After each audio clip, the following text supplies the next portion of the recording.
Well, welcome back, YouTubers, subscribers, and fellow HO slot car enthusiasts. So here we are on part 9. What you saw right there was me cutting off the cover tab from a donor armature. Nope, that was not the armature that we're actually doing the repair on. It was one that was actually damaged, and I had cut a piece off previously for another little project I was working on. But now you can see I shaved off that ear. Now I'm trying to flatten it out. As you can notice by my carpet, it's pretty hard to find things when they hit the floor, but luckily this one was a little bit shiny and I was able to find it. So now we're just trying to flatten this out, get the shape, and boy, this one's going to be tedious. So there you can kind of see that tab that's on there and what that's going to look like. I'm going to kind of do a still shot for you. That it's got that original shape to it. So we'll do a lot of fitting, a lot of alignment to make sure we get this thing as close as we possibly can back on our repaired plate itself, the fiber plate. So I'm going to put this little piece of tape on here. That's going to kind of give me something to help hold it while we try to position this, see if we need to do any trimming. But boy, this thing is tiny and it is hard to get a hold to kind of hold it in position. At this point, I'm still wondering what type of adhesion material that we're going to use to put this thing back on there. You would think super glue would be your initial response. And, you know, super glue is a good choice, but the problem is it dries really fast, and if you don't get it in the right position, odds are that it's going to be stuck, and then you got to go through the hassle of cutting it back off, sanding it back down. So I'm not quite sure yet. I'm still thinking about that as I'm getting it fitted up here and trying to determine exactly where I want to put this thing. You can see I'm trying to size it up, see if there's any trimming that needs to be done.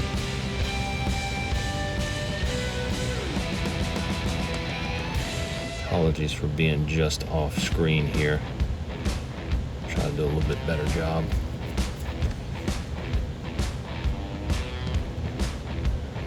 Go ever so slow right here, trying to get this thing in position. The biggest thing I'm trying to do is get it centered on the tab that I've recreated, and then look at the tiny little copper extension that comes off of it where I want to resolder it, and make sure that I've got enough material there. I'm also trying to determine, do I want to lap it? Do I want to butt it? What's the best option? And so I'm trying to think through that process while also fitting it up.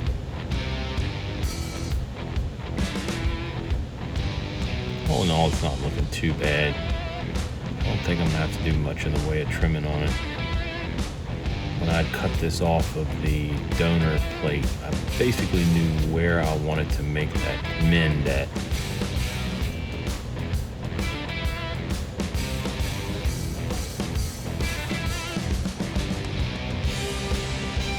And two, just trying to understand where it's going to go in terms of spacing.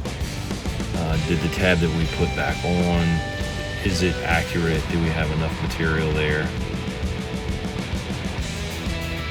Did we shave too much off? So these are all things that are kind of going through my mind as I determine how I want to put this on. You can see I grabbed the donor tab, which is still laying over there on the table, just to get a sense of the spacing between the tab itself and the actual comp plate where the brushes touch.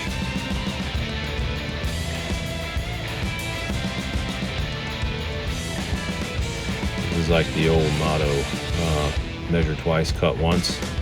Or in my case, cut twice, measure once. Cut it 3 times and it's still too short, right?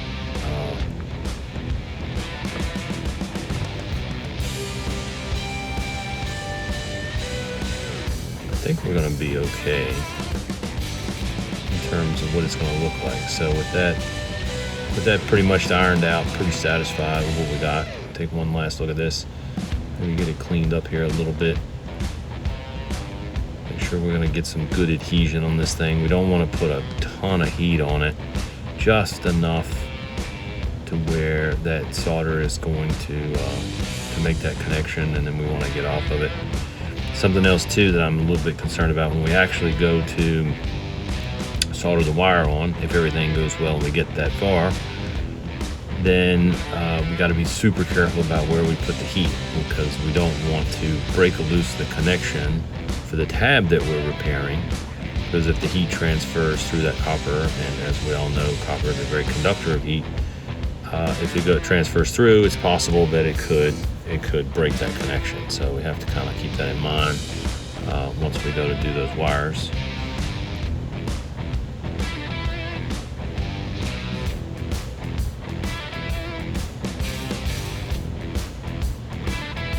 And a lot of this is trial and error test case. How difficult is it going to be to put it in position? Once we put the glue on, we're going to want to move pretty quickly. So trying to just get a really good visual of what this is going to look like. So once we go to set the tab, I've done it a couple times, I'm very comfortable with the process, and then we can put that glue on and then drop that tab in place and then rock and roll, and hopefully, crossing my fingers, we're going to be good to go. So this glue, which I've come to love, is UV activated glue. I use it on a lot of other projects that I work on as well, and so what I like about this is it gives you a little bit more working time, but this is a very finite amount of glue on this tab. But it does give you a little bit more working time, and then when you're satisfied, you can just hit it with a UV light, which comes with the glue. You can buy it at any craft store. You can hit it with the UV light, and it activates it, and it sets really fast. However, it can dry on its own too and get kind of thick and tacky. So if you're not pretty quick with it and you're not achieving the positioning that you want, it can set up on you and get to the point where it's not very sticky. It won't bind well. So I have that to consider here.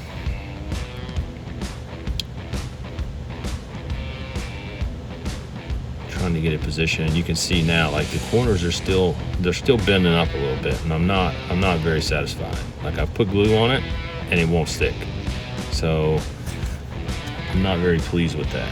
We've got to have a really good bond here to keep that plate on, to keep that tab on.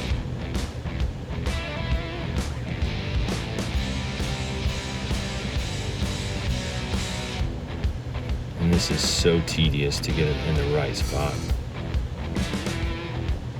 This is probably the most frustrating aspect of everything I've done so far, because I mean, one slight movement and that joker just jumps right out of place.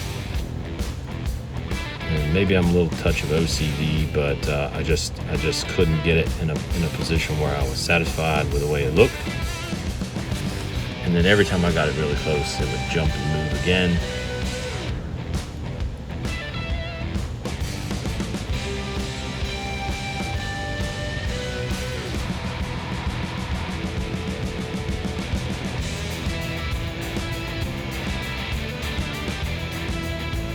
And see, what's happened is I've messed around with it so much that UV glue has now set up. It will still dry on its own. The UV light just hits it and cures it really fast. So that way it becomes basically tack-free almost instantly. So the conclusion I came to was the UV glue is not going to work for this application. So I changed thought process and I decided to go with a different glue that I also really, really like. I actually use this glue to assemble the lanes on the track that my dad built back in the 90s. And it is gel super glue, and the gel stays in place, so it won't run all over the armature or whatever project you're working on, and it won't tack up as fast. So I figured, okay, let's give this a shot and see if that glue will give us enough working time. Plus, I'm very confident in the adhesion properties of the glue, having worked on some other projects. So I'm gonna give that a shot. Did a little cleaning, a little prep here, just to make sure we've got a good flat surface. That UV kind of glue kind of left a little bit of a buildup. Got the tab on there. Just squeezed it with tweezers really hard and gave it a good count to make sure that it stuck. And then I was pretty pleased with that. So now we're just going to do some fine tuning. Remember from the previous video that I had said that the comm plate itself was about 90-95% of the way there. I wanted to leave a little bit of extra, and then in this case, once I get this tab on, I would just do a little fine tuning and truing up to make sure everything looked really good. This all kind of plays into the weight factor. I know it's not much, but it's something, and as close to original as we can get it, the better. But at this point, I'm pretty pleased with how the gel glue has given me time to position and stick this comm plate, and it's stuck on there pretty good. I'm actually not only trimming just the fiber piece, but I'm actually trimming the copper too, just to get it nice and trued up, and that way they match really well. And so when the wire actually wraps around this tab, when we get that far, we will have really good contact. Make sure we don't have any excess hanging over the tab. It could potentially rub the magnets or the chassis as well.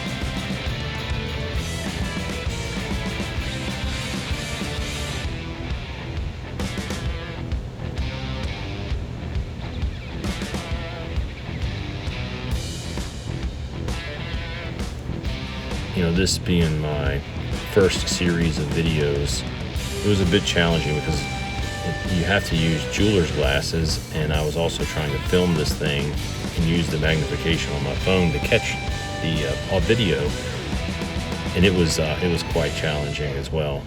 So hopefully as I do more of these, I'll get a little bit better at it and figure out different ways to position the camera where you guys can get a great straight on shot and it doesn't impede my ability to see what I'm working on. That's why I'm kind of on, off screen, and just to the side at times, because I'm pulling it back where I can see through my jeweler's glasses what I'm working on, but then it gets out of focus of the camera itself, and so I kind of bounced back and forth between the two. But it's really the only way to work on these things. They're so tiny. So the outer part is shaping up pretty nice. I want to make sure I don't have any excess glue kind of in the middle. And clean that up, get it looking as good as I can. Well, we're going to put some heat on this thing, so we don't want any glue to get in the way of making a great solder connection. And again, my OCD kind of kicking in on it.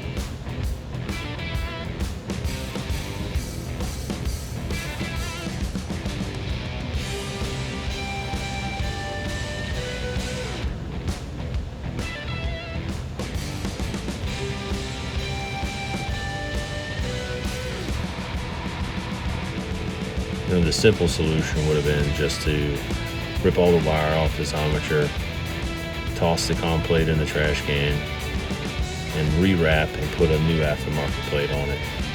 But for me, not only was it the challenge, it was the nostalgic piece of trying to see if I could put it back to original, or as close as possible as I could. And then I'm learning a lot of things in that process of what can I apply to other projects that I'm working on as well. And as you can see, it actually turned out pretty good.